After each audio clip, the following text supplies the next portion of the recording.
Success is never an accident, or at least it rarely is. Sometimes there are people, subhanAllah, they make every bad decision and then something happens for them and they get in. But for most people, success is not an accident, because at the bare minimum, those people were paying attention to things that other people were not. Maybe they were just watching trends. Maybe they were reading articles obsessively. Maybe they were asking a lot of questions that people were not asking. But they had an added alertness to them, an added level of attentiveness that allowed them to be at the right place at the right time, to gain something from a worldly perspective that they continue to reap the benefits of.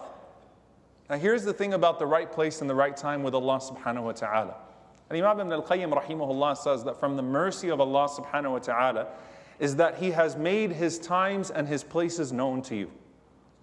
He's made His time and His places known to you. You know exactly when the best times are. You know the window that you need to be present. You know the place that you need to be present. You know the reward of coming earlier. You know the reward of doing more. Allah in His excellence to you, in His ihsan to you, doesn't leave you guessing. He gives you very limited windows and times that have unlimited mercy in terms of their potential.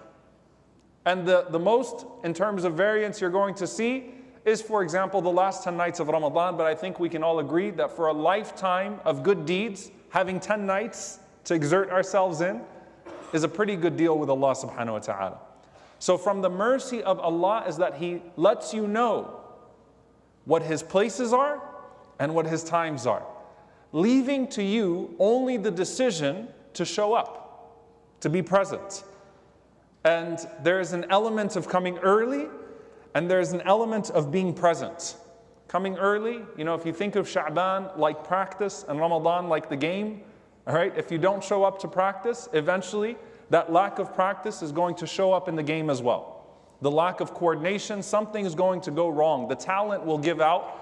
The equivalent of the talent might be your natural spirituality. Maybe you're a person who immediately gets into the zone in Ramadan. You read Quran right away.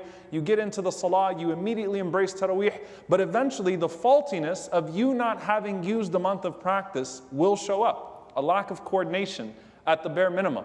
So there's getting early and there's being present.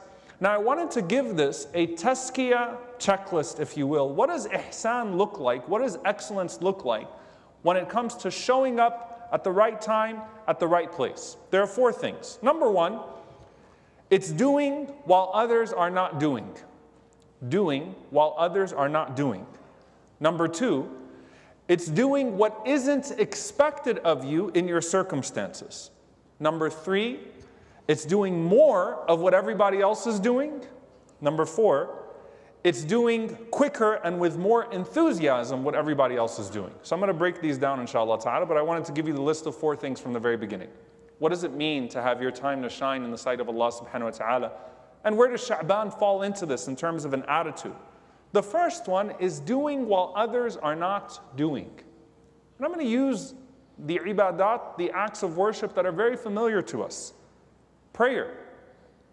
Prayer. The Prophet ﷺ specifically said, "Sallu bil-layli wan-nasu niyam." Pray at night while other people sleep. It's expected that people are going to pray 5 times a day. أشرقت نفسي بنور من فؤادي حينما رددت يا رب